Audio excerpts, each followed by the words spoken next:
TLO, what's poppin'? We are on Twitch, not live. This ain't Patreon either. It felt like Patreon for a minute. Let me slow down. Leave a like, comment, subscribe, turn on your post notification bells. Let's continue to grow the family from Chicago to the UK. Right behind me, you see a little warning screen. I don't know what's going on here. So there it is. Twitch.com is where you can catch a live stream. Usernames at the bottom of the screen. And we also got Patreon Monday through Sunday. Premier League highlights, UK TV shows, UK movies. This is Cunk on Britain. Season 1, Episode 1. I don't know. Talk to me. Copyright disclaimer. Under Section 107 of the Copyright Act 1976, allowance is made for fair use for purposes such as criticism, comment, news reporting, teaching, scholarship, and research. Fair use is a use permitted by copyright statute that might otherwise be infringing. Non-profit, educational or personal use tips the balance in favor of fair use. No copyright infringement intended. All rights belong to their respective owners. Alright, I don't know what to expect, but I'm here. Today, Britain stands at a fork in its crossroads, and its people are asking questions. Now we've got our country back. What actually is it? Who are we, and why? The best way to find out where Britain's heading is to look behind us into something called history, a sort of rear-view mirror for time. So that's where I'm going, back there. It's a journey that'll take me the length and width of the country. From the White Cliffs of Dover to the Scottish Highlands. What show is she in? What other show? This is why I know not to take this show serious. It looks very serious from the opening jump, but I know this actor, and she's normally in comedy stuff. Of the Scottish Highlands. From old stone circles to modern stone circles. From the tranquil beauty of Roman Bath to the golden wonder of Oxford services. I'll discover how we went from ancient Is that a glory hole? man to Ed Sheeran, why Elizabeth I happened, and solving the mystery of just who Winston Churchill was, and why he wound up helplessly trapped inside this banknote. I knew it. On the way, I'll be shouting at helicopters! And looking at some of the biggest faces in British history, and asking other people's faces about them. Why did they call John Major the Prince of Onions? And also, walking somewhere impressive with my mouth shut, while my voice speaks anyway, like I'm talking aloud in my own head. It progressively got comedic, and I knew not to believe it off the rip. I knew to give it time. All of it taking place in this sceptred isle we call home. So join me, Philomena Cunk, as I take you right up the history of the United Britain of Great Kingdom. This is Cunk on Britain. You know what this is giving me the vibes of? When Carl Pilkington went around the world.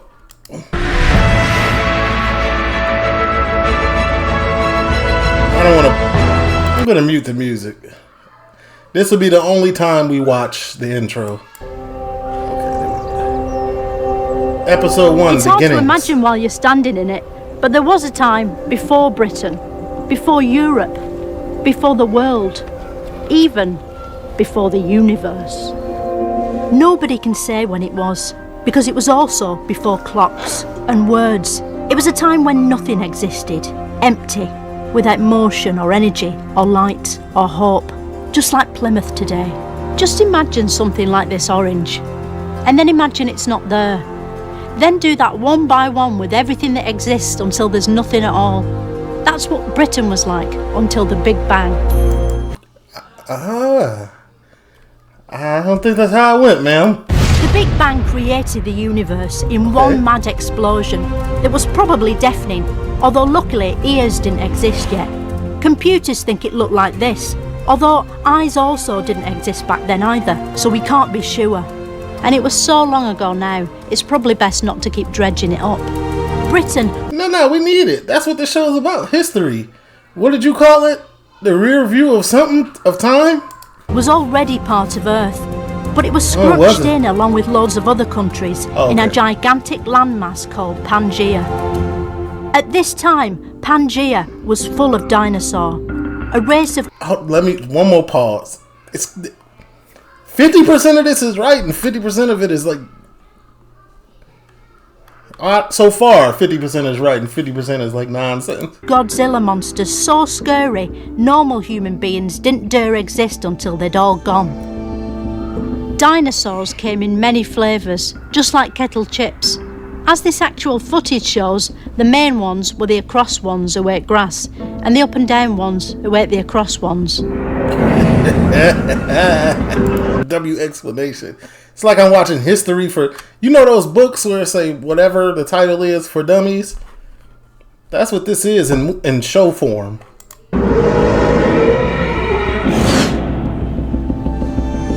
This tyrannical sawdust Rex is the only real dinosaur left in the world, which is probably why it's so angry, spending literally every waking moment of its life roaring helplessly at passing tourists. Not real, ma'am. People wonder why the dinosaurs became extinct, although it's hardly surprising they died out when you see the barbaric conditions they're kept in zoos such as this one. Underfed, starving, some of them little more than skeletons. This is... Wasn't Transformers shot in here too, this place? Luckily, the dinosaurs were soon replaced by different animals. Animals like me. Man. But men like me didn't just appear fully clothed on the earth. Instead, we had to evolve. Evolution is complicated, so we've massively slowed it down here so you can see it happening. And this wasn't the only change that was happening. Pangea was changing too. Over time, all the This is the scientific explanation. countries decided to split away one by one to work on solo projects, and Britain was no exception. Stone's Age man used stones to make basic weapons and tools, like these hand axes. As well as boring, these are also shit by today's standards, but back then they were cutting edge because they had a cutting edge. The Stone's Age was all rocks, wasn't it? Are stones made of rock, or are rocks made of stone? Both. This is, oh, you know what this also remind me of? Ali G. A stone is a rock. Generally, a rock is... And a rock is a stone. Yeah. Generally, rocks are more edgy, more ragged varieties of stone. The Stone Age lasted a very long time. In fact, our species spent more time in the Stone Age than any other. Let's think of it this way. If you look at the human history, prehistory as a year, and so New Year's Day is where humans start to use fire and shape stone tools. And this year is the last split second before midnight at the other end of the year. Then we're in the Old Stone Age until about 3 p.m. on the 31st of December. What do you mean? What do you mean? Look at it this way. We're average citizens of the world. Come on, man. I had trouble following that. And So rocks are more jaggedy. You could tell Stone Age stuff was precious because they kept everything deep underground. Why did Stone Age people bury all their stuff underground? Were they worried someone might steal it? No, that's how we find it. It wasn't always Fossils. underground. It was on the top.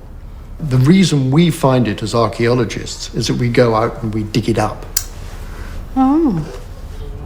But not all Stone Age things have to be dug up. Some are still visible, which means you can see them. This is Stonehenge, early man's finest achievement. To Stone Age Britons, this was a cross between Nemesis at Alton Towers, in that it was a spectacular attraction, and the queue for Nemesis at Alton Towers, in that it never fucking moves. how is that possible, though? Like, seriously. Think about this. The Stonehenge, like whatever this is called, never moves. No matter what the elements are doing around, it never moves. Where'd they find these type of rocks? How deep are they into the ground? Like, what's happening? Stonehenge was used to tell the time, which means Stonehenge is the only clock you can see from space, unless you have a clock in your spaceship. Eventually, primitive cave boffins discovered new materials.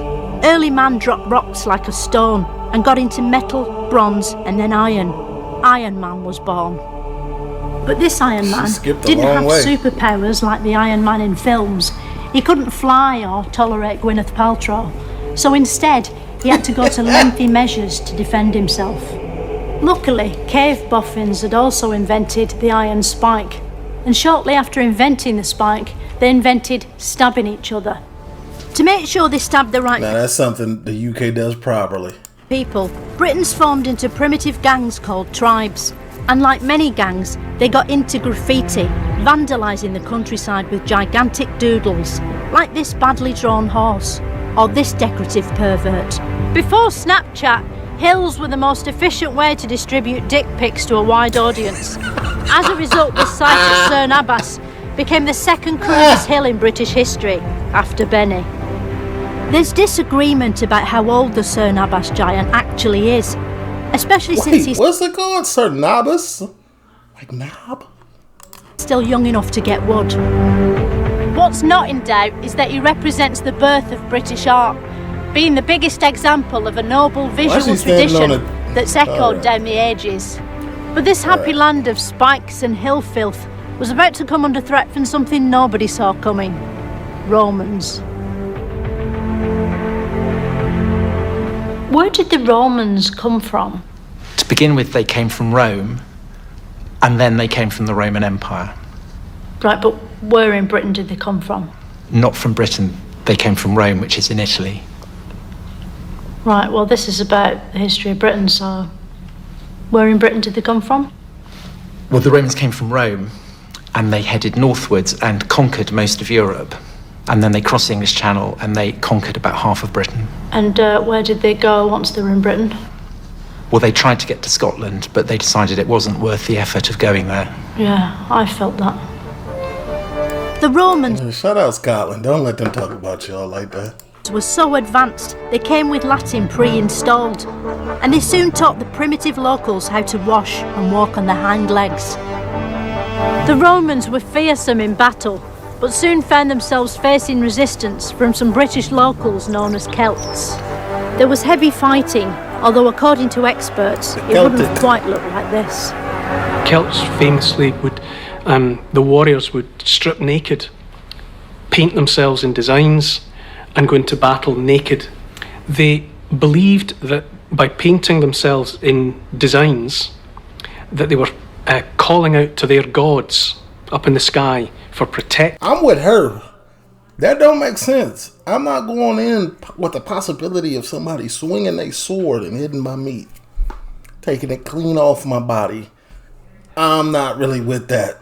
That seems like I'm not prepared properly for the setting that's going on right now. And for courage and for help. Did the Romans have chainmail then? They had armour of a sort. They had armour and they were naked. Yeah. Who won? Well, The Romans. The Romans won in the end. I knew it. I bet when the Celts turned up naked and saw what the Romans had on, I bet they were kicking themselves. I bet they felt stupid. Yeah. I bet they were like, who suggested this? I need an answer. Having defeated the Celts, the Romans set about revolutionising British life.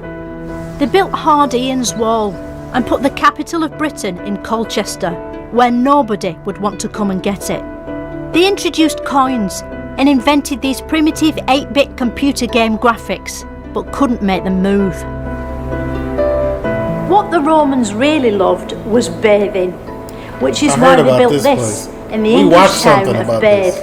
Oh, Bath. No one in Britain had seen anything as sophisticated as these baths. I don't think you really want to get in those 2026. You could think of it as an early example of gentrification, like when someone opens an artisan bakery in Hull. Imagine in ancient Britain walking into this place. He'd scarcely be able to comprehend what he was seeing. It'd be like Steve McFadden climbing on board Concorde. Perhaps most impressive of all, the Romans invented roads. Before roads was invented, you had to travel around by standing at the edge of your village and seeing how Romans invented roads, but the British invented, or the UK invented, what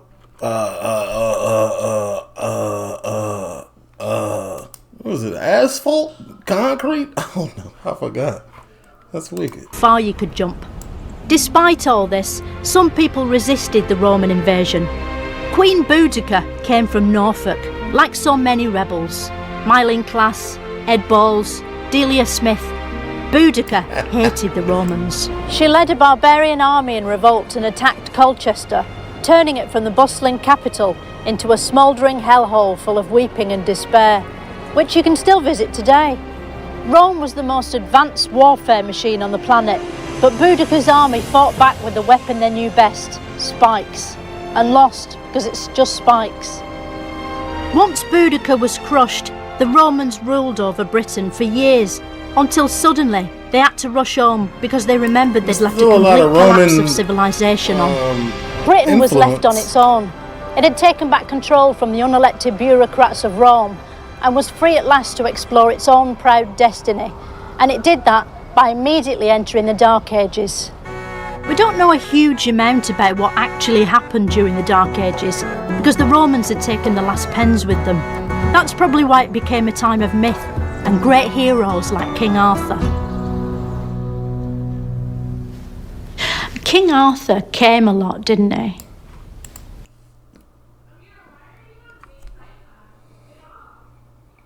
It's a great question. I'm sure he did. He was a king. I think you mean that he's associated with the court of Camelot. No, it definitely says King Arthur came a lot. Camelot. Camelot? Yeah, it's his court where he held court. It's a place. All right. But do we know if he came a lot? Or like just the same as an average man? We can assume that he probably did. He was a king. Like about a tablespoon. Oh, you like amount? Like, okay. I thought you meant like frequency. You talking about the actual measurement of amount. The only evidence I have in that regard is that he is said to have had one child. Right. So probably not. Probably not. Even though he didn't exist, King Arthur lived in a castle called Camelot, where he founded the Round Table, even though he didn't do that either. The Round Table was a sort of lazy Susan, which meant the knights could get at the snacks they wanted without having to move around in their armour. But perhaps the greatest British icon to emerge during the Dark Ages was mega patriot and dragon slayer St. George. We don't know where or when George slayed the dragon, but we know it definitely happened because a bystander took this painting of the event. And it probably happened somewhere in Wales.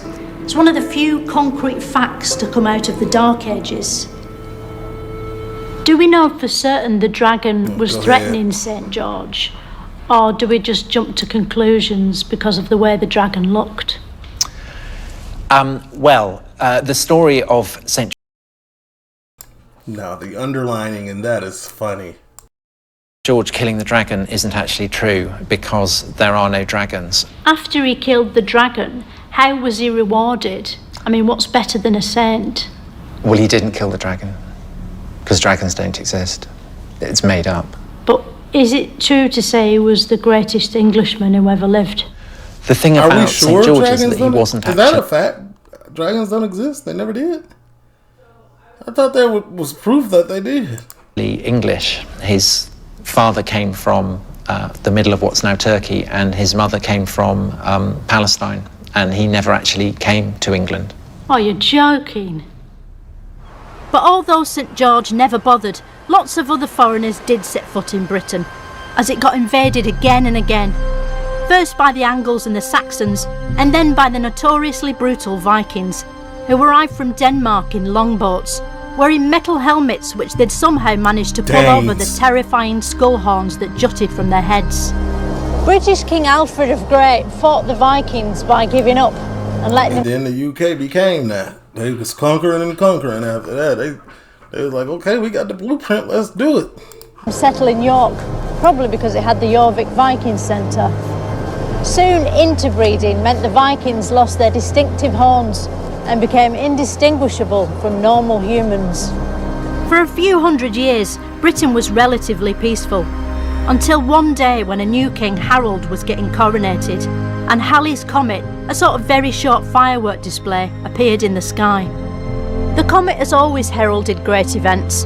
It last appeared in our skies in 1986, the same year the sitcom Brushstrokes started.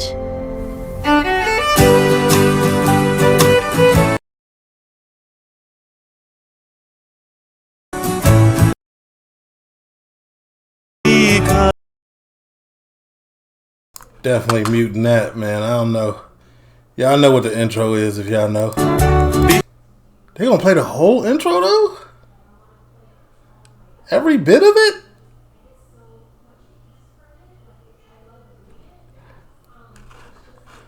Oh wait, there we go. The comet was also a sign of terrible things to come. The year was 1066. 1066 and the Battle of Hastings are probably British history's two most famous events, so it's handy they happened the same year. Harold had a rival.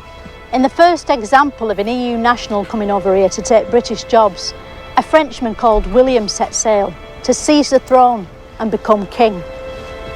It's amazing. Is this how I look when I'm walking around doing UK neighborhood tours? I hope I sound a little bit more, you know what I'm saying? To think that only 1,000 years ago this field was interesting, because it was here that Harold and William's armies met. There have been many battles in Britain's history, but we don't know what happened in most of them. The Battle of Hastings is different. We've got an accurate visual record of the whole thing, thanks to a quick-thinking bystander who took a tapestry of it. Despite looking like a Game of Thrones season finale drawn by no bystander did this. This is an 8-year-old boy, despite looking like a Game of Thrones season finale drawn by an 8-year-old boy, the Baywatch tapestry captures the full force of the battle. It's just like being there, but in wool. Here's the Norman archers, steaming in on their blue horses. Here's a sort of stick fight bit, some chopped up people down here. His head's off. They'll be furious about that. Some goose monsters in the sky looking down. Some sort of lion thing up here, eating its own tail. Is that its bumhole? I think that's its bumhole. As you can see, Harold won when he triumphantly caught an arrow in his eye. Sadly, it wasn't enough, and he died soon after. No one knows why. This meant that the Normans were victorious. At last, William the Conqueror's name made sense. William winning was like Brexit backwards. Britain was suddenly part of Europe, and that meant everything had to change. There were new castles, new cathedrals, even the Tower of London, and amazingly, all built by one man, Norman architecture. The new king wanted a list of everybody in the country, where they lived and what stuff they had. It became known as the Doomsday Book and was very much the internet of its day. So is this the actual Doomsday Book? This is the actual Doomsday Book, yes. And it's usually under glass, isn't it, this book? Well, usually it's not accessible at all, so it's very rarely and y'all done let this lady back here playing with y'all, playing in y'all face. On display. So this is really quite a special occasion that we've got it out for you to be able to see it today. So you're not allowed to touch it? No. I thought that was because of the curse. The curse? Yeah. No, if you touch it, it'll disintegrate probably. You gotta be very careful. I heard that there was a curse on it. I've definitely not heard that, so I don't think there's a curse. I thought it was going to be like, you know, Raiders of the Lost Ark, where that Nazi gets his face melted off. Yeah. I thought it was going to be like that. I'm afraid not. Oh. So how does the Doomsday Book compare to a book? Bro, everybody's so polite and patient with her. If this was America, they would have got offended and kicked her. Like The Runaway by Martina Cole. Well, I've not read The Runaway by Martina Cole, but it's really good. Okay, I think that's a work of fiction, so it's a made-up story, whereas Doomsday is recording the land and landholding in England before the Norman Conquest and after the Norman Conquest. It kind of lists who holds land and what's within that land and how much it's worth, and it does that in a lot of detail. So Roger holds a land here it's just called Milderhope. It's probably going to have a different name now. So how can we free the people living in... It's basically just like records. It's a record book. This book. Well, they don't live in the book. But their souls are inside the book. I don't think that's necessarily true. I think this records information about them, but they're not in there. It's just, it's just a record about them. It doesn't sort of contain their being or anything like that. We don't need to worry about them. Are you sure? I'm sure. The book gives us a unique insight into Is this all scripted? That can't be scripted. That would make it even greater. what life would have been like in the Middle Ages. In the medieval times, if you were lucky enough to be a king, or a knight, or a lady with a pointy hat with all nets on it, you might have lived somewhere like this. A castle. Castles were originally built by kings to protect their land and to sit in, whereas today they're mainly used as extortionate wedding venues. Of course, not everyone was a king. Everyone else was peasants. Peasants lived in thatched wooden huts full of chicken shit. The water was filthy, so everyone drank beer, and the only thing to eat was bread. It was a particularly challenging time for the gluten intolerant, but luckily nobody was yet middle class, so they just put up with it. But life for the common man was about to get... Do you think the intolerance of gluten was a thing back then? I don't think so. Better, thanks to the Magna Carta, a sort of terms and conditions notice King John had to sign against his will, which limited his powers and gave citizens basic rights. The Magna Carta kick-started the whole of British political history. A history so complex, even experts can no longer keep track of it. What's the most political thing that's ever happened in Britain? I'm not sure. I think... Can't grade them, can you? Gosh, that's a tricky question in the sense that there are definitely degrees of... gosh, what's the most... What a conundrum. Word of the day. It's political. So there are lots of things that are straightforwardly political, and then there are other things that are not. They're sort of halfway, I guess. But I genuinely can't identify the most political. Second most. Meanwhile, back in history, by the Middle Ages, medieval England was such a big deal. It was even happening in Scotland. The Scots have always been a proud, confident nation, ready to complain if they think they've not been given their own little section in a landmark history programme. But in 1296, Scotland was reluctantly under the rule of English Edward I. One man wanted out, William Willis. No one knew what William Willis looked like until 1995, when Hollywood scientists discovered he looked exactly like Mel Gibson, who was coincidentally playing a Scottish Apache in a film called Braveheart, a sort of Scottish reboot of Dancing with Wolves. That they may take our lives, but first time I ever watched Braveheart was the year 2025, last year. Never take our freedom! Sensitively informing modern audiences about a story little known outside Scotland, the film emotively and expertly depicted William as he gathered a band of noble warriors and defeated the English army at Stirling Bridge using face paint and extreme whittling. To this day, the words Stirling Bridge conjure pride in every Scotsman's heart. Well, that's probably going to be... This whole thing is going to get copyrighted. So... fried. While to an Englishman, those same words conjure up literally no feelings at all. But his glory days weren't to last, and Willis and his men were defeated by the English at Falkirk. With Willis gone, a posh Scotsman called Robert E. Bruce thrashed the English at the Battle of Bannockburn and took the throne.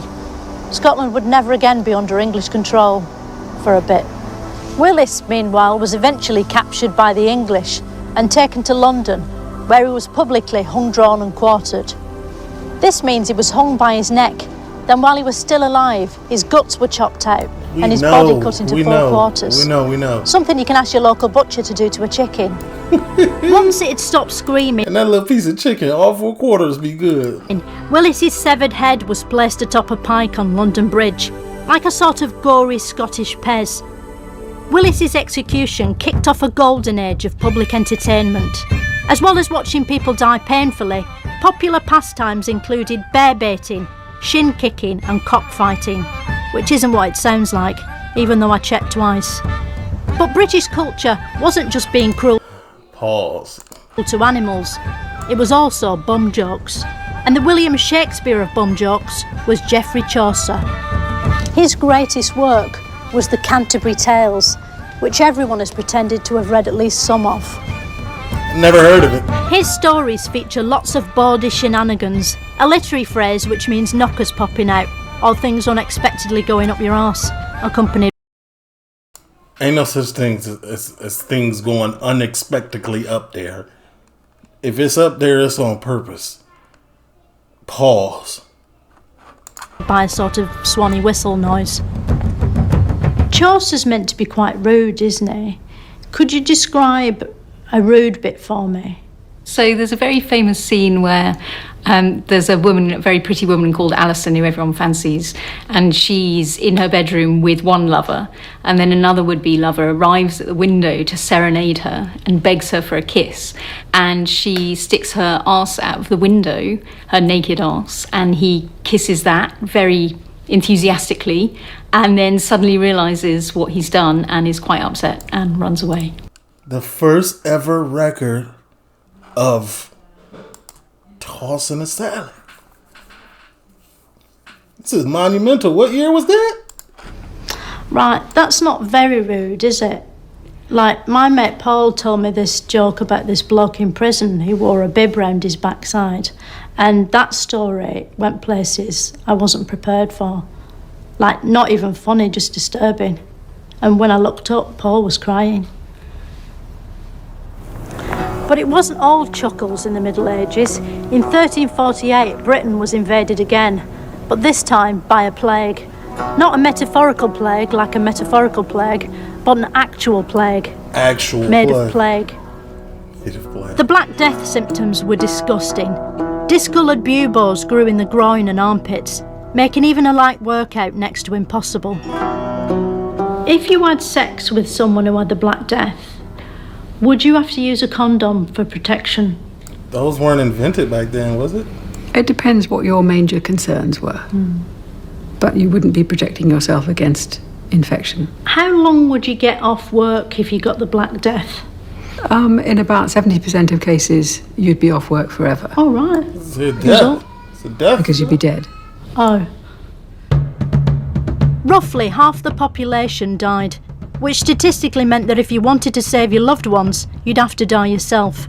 The Middle Ages started like a fancy dress party and ended like Halloween. But once it had got its strength back and grown some more people, England descended into 30 glorious years of violent conflict between rival royal houses, the War of the Roses, which sounds like a sitcom about florists, but perhaps surprisingly wasn't. This was an incredibly complex period of history, which is frustrating because we've got to get it out of the way in this episode, and we spent too long talking about Mel Gibson earlier. The War of the Roses is a complicated struggle, but could you sum it up for my viewers in like 3 words? Are they taking a... are they trying to mimic the BBC or Channel 4? No, BBC, right? Conspiracy, dynasty, war. Could you do it a bit more thoroughly than that? I'll give you 10 seconds. Start. It's a struggle to control England and the crown. I've got a few more seconds. Between warring... Stop. Perhaps the most violent event of the War of the Roses was the Battle of Bosworth, which Richard III tried to escape by burrowing under a car park. He hid down there for centuries, before finally emerging in 2013, by which point the war was over and he died of tarmac inhalation. Richard III may have died, but he gave birth to a series of celebrity kings and queens, the Tudors, very much the Kardashians of British history. But that's a story that'll have to wait for now. Join me next time when I go back in time again. Not in an exciting way like in a film, I'm probably just looking at some old pots or something.